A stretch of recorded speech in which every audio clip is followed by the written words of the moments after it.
L'info sur AL24 News, bienvenue.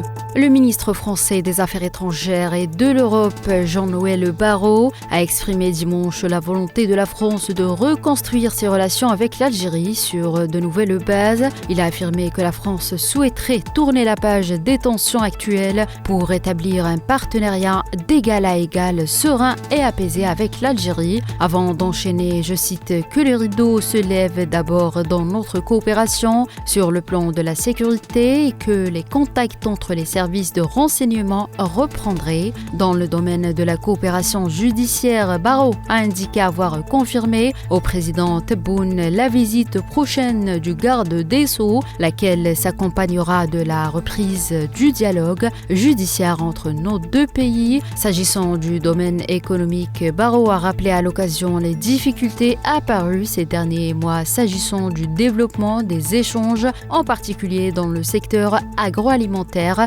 automobile et du transport maritime, avec un seul objectif, faire avancer les projets industriels. Et enfin, au plan diplomatique, le ministre français des Affaires étrangères et de l'Europe, Barrot, a indiqué que les deux parties ont acté la reprise du dialogue entre les deux diplomaties et les secrétaires généraux des deux ministères se rencontreront en août prochain.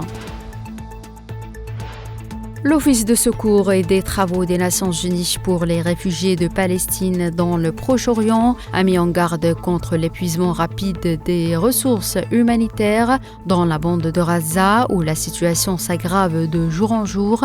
Cela fait plus d'un mois que l'entité sioniste interdit l'entrée de l'aide et des marchandises. L'UNRWA continue de fournir de l'aide avec les stocks restants, les réserves s'amenuisent et la situation devient désespérée, a précisé l'agence onusienne dans un communiqué. Le gouvernement britannique est prêt à intervenir davantage dans l'économie pour protéger l'industrie nationale des droits de douane américains, estimant que la mondialisation telle qu'on la connaissait a disparu, a affirmé dimanche le Premier ministre Keir Starmer. La Russie estime nécessaire de protéger ses intérêts lors du règlement de la situation autour de l'Ukraine. C'est ce qu'a indiqué aux journalistes le porte-parole du président russe Dmitry Peskov, tout en étant solidaire de l'idée et de la nécessité d'un cessez-le-feu rapide. Nous devons assurer nos intérêts et clarifier certains aspects. Il a également rappelé que la Russie est en contact permanent avec l'Iran et est prête à contribuer au règlement diplomatique du dossier nucléaire.